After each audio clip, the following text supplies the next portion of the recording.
C'est déjà décembre et l'année est passée comme d'habitude en un claquement de doigts. La majorité des gens vont prendre deux trois résolutions qu'ils vont oublier et certainement ne jamais tenir dès janvier, comme par exemple lancer ce nouveau projet qui leur importe beaucoup, apprendre une nouvelle langue ou encore enfin se remettre au sport. On le sait tous, ça ne fonctionne jamais et c'est bien dommage parce qu'en réalité, la fin du mois de décembre et le début du mois de janvier, c'est une période qui est très propice à l'introspection, au questionnement, revenir sur ce qu'on a réalisé, on a vécu pendant l'année qui se termine et aussi préparer la suivante pour définir qu'est-ce que vous voulez vivre, réaliser, atteindre comme objectif.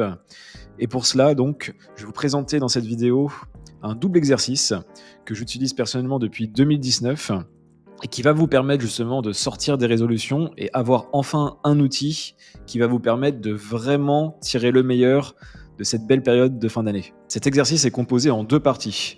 Dans un premier temps, on va voir ensemble la revue annuelle, donc pour revenir sur l'année qui se termine, et ensuite les intentions et les objectifs de la suivante. Je vais tout vous expliquer et je vais faire même mieux, je vais vous partager mon écran pour vous montrer directement les templates que j'utilise, aussi bien pour la revue annuelle que pour les intentions et les objectifs de l'année suivante. Je fais ce double exercice depuis 2019 et je considère que c'est l'exercice le plus utile de loin que je peux faire chaque année.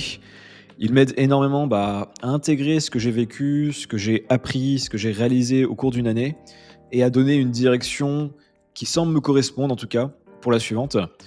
Et par exemple, un exemple très concret, en 2021, j'étais à l'étranger pendant une grande partie de l'année et je me cherchais pas mal, je ne savais pas forcément où est-ce que j'avais envie d'aller avec ma vie, avec mon business.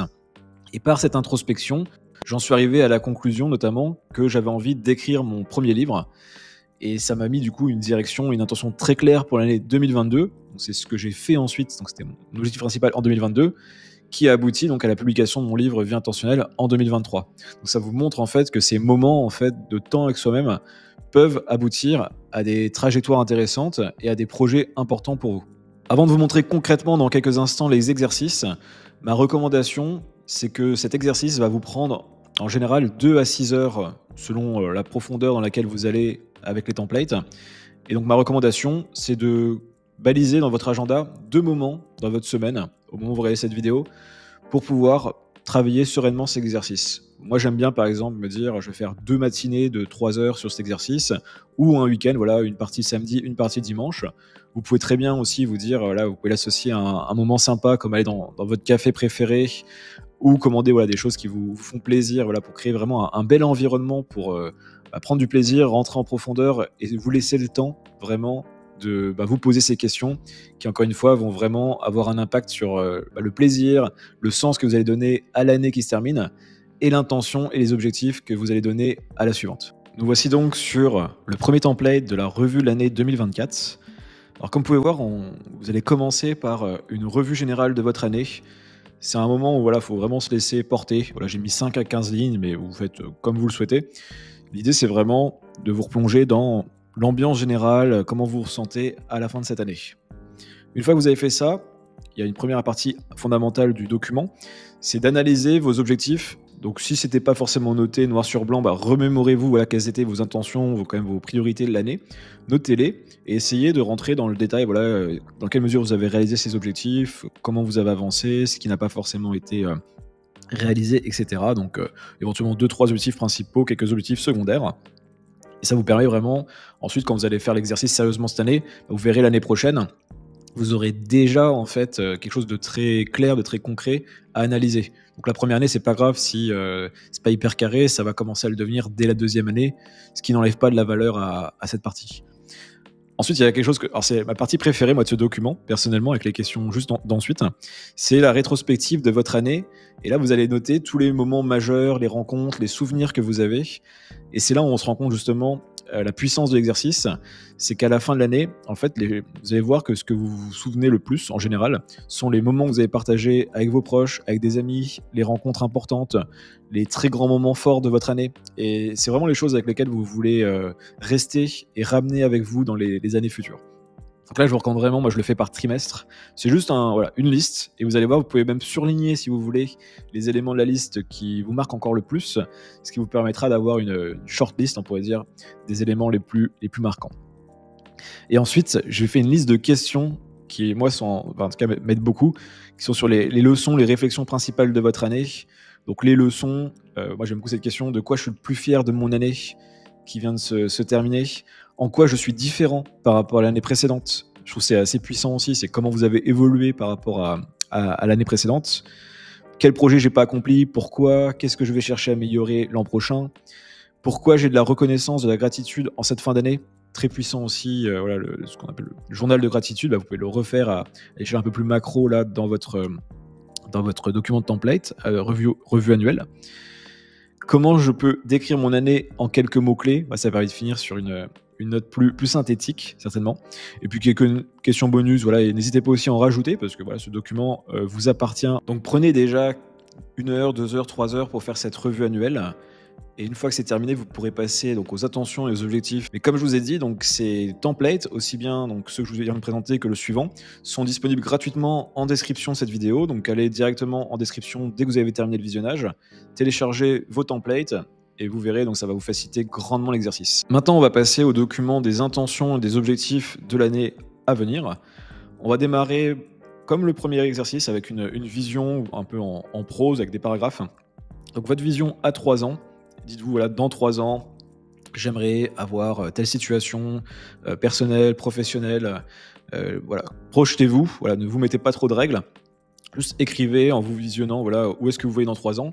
Un autre exercice qui est intéressant, que vous pouvez faire aussi, une alternative qui me vient là, c'est de remplacer le dans 3 ans, j'aimerais nanana, donc par le je, et remplacez-le mettez-vous à la place d'un journaliste qui se dit cette personne a réalisé telle chose, voilà ce qu'elle a vécu, voilà à quoi sa vie ressemblait. Comme si vous avez un journaliste ou un biographe qui parlait de vous dans 3 ans.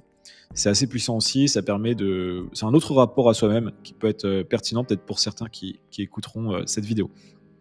Donc commencez par cela, définissez à partir de ça, voilà, une première intention forte, une priorité, une mission qui va être vraiment l'étoile du Nord de votre année qui va commencer. Donc voilà, c'est quoi votre top priorité? Comme moi je vous donnais mon exemple, donc fin 2021, j'avais défini pour 2022 mon livre, et du coup pendant toute l'année, peu importe ce qui se passait dans ma vie, j'étais toujours ramené au livre. Je trouve ça important d'avoir un grand thème, une grande intention pour chaque année. Ensuite, je vous propose de développer les identités que vous allez incarner pendant l'année. Donc une identité, c'est tout simplement voilà, une manière d'être qui peut être attachée du pro, à vos relations, à votre manière de gérer votre santé, votre énergie.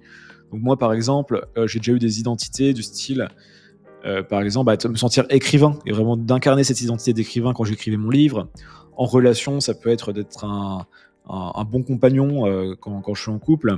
Et au niveau de la santé, ça peut être voilà, être en mode, je me suis mis une année en mode, cette année, je me prends pour la mentalité Kobe Bryant, la Mamba mentality. Voilà, ça parlera à certains voilà, dans le basket. Donc voilà, c'est vraiment trouver des manières d'incarner des identités et les nommer d'une manière qui vous inspire. Il y a aussi une possibilité voilà, je propose de pouvoir mettre vos valeurs, qu'est-ce qui va vraiment gouverner votre année en termes de valeurs. Voilà, c'est un petit peu, selon les personnes, il y en a qui fiteront plus avec l'idée d'identité, d'autres plutôt avec les valeurs. Ça, de toute façon, c'est vous qui vous appropriez après les documents, évidemment. Vos objectifs de l'année qui va commencer, ou qui vient de commencer pour ceux qui font ça en janvier. Définissez, à mon sens, plutôt 2 à 3 objectifs professionnels, que vous ayez un business ou que vous soyez employé. Voilà, quels sont vos objectifs dans votre vie professionnelle, et vos objectifs personnels, qui sont tout aussi importants, évidemment. Vous pouvez aussi, une question que j'aime bien me poser, c'est quelles sont les compétences, les connaissances que j'ai envie de développer ou les centres d'intérêt que j'ai envie de creuser pendant l'année. Ça peut être certainement rattaché à votre attention principale et à vos objectifs, mais parfois pour des centres d'intérêt, ça va être quelque chose qui est pas du tout corrélé avec vos objectifs, mais au moins c'est bien de le noter quelque part et pouvoir vous y référer régulièrement. Ensuite, il y a une des questions ou des sujets qui moi m'intéresse le plus, c'est toujours de réfléchir à c'est quoi ma journée idéale pour l'année à venir. Tout ça est rattaché évidemment aux objectifs, aux intentions, etc. Mais de se projeter, de se dire, ok, le matin, j'ai envie de faire telle chose, j'ai envie de me lever à telle heure, j'ai envie de structurer ma journée de telle manière. C'est très puissant, donc je vous invite vraiment à prendre le temps de vous poser et de structurer cette journée. Alors soit de manière très structurée justement, heure par heure pour certains, ou bloc de temps par bloc de temps, ou plus largement, voilà, au niveau de l'énergie, au niveau de des grands blocs de journée, de comment vous voulez vous sentir. Voilà, vous n'êtes pas obligé d'être forcément sur quelque chose de très carré, très militaire. Appropriez-vous encore une fois l'exercice selon votre personnalité. Et des questions de fin qui sont aussi assez cool, assez fondamentales, je trouve. Qu'est-ce que je souhaite plus vivre, expérimenter, ressentir? Qu'est-ce qui me fera dire en décembre prochain que cette année a été une incroyable année? Comment j'aimerais me souvenir de cette année dans 20 ans? Donc voilà, plein de questions qui vous seront utiles, j'espère. Encore une fois, prenez vraiment le temps du coup de faire ces 2 exercices. C'est quelque chose qui va vraiment avoir un super impact, aussi bien sur le rapport que vous allez avoir par rapport à l'année qui se termine, les souvenirs que vous allez conserver, les apprentissages que vous allez amener avec vous, et aussi pour vous projeter sur l'année suivante, pour pouvoir au maximum être clair sur où vous voulez aller, où vous ne voulez pas aller, quels sont vos projets, vos objectifs, et cetera. Donc voilà, ça prend 2 heures à 6 heures selon comment vous traitez cet exercice, mais c'est les heures les mieux investies, croyez-moi, de votre année. Je le fais depuis, encore une fois, depuis 2019, cet exercice, et il m'a énormément apporté. Pensez à les télécharger, donc les templates en description. Donc je vous ai mis un seul lien, voilà, vous avez juste à cliquer sur ce lien, télécharger directement vos templates et commencer à faire ces exercices dès cette semaine, en tout cas dans les prochains jours. Je vous mets une autre vidéo qui, je pense, pourra vous plaire après avoir visionné celle-ci. Pensez à vous abonner à la chaîne. Voilà, vous êtes de plus en plus nombreux à suivre. Je vous remercie, mais continuez à vous abonner pour ceux qui ne l'ont pas encore fait. Et quant à moi, je vous dis à très vite. C'était JCK.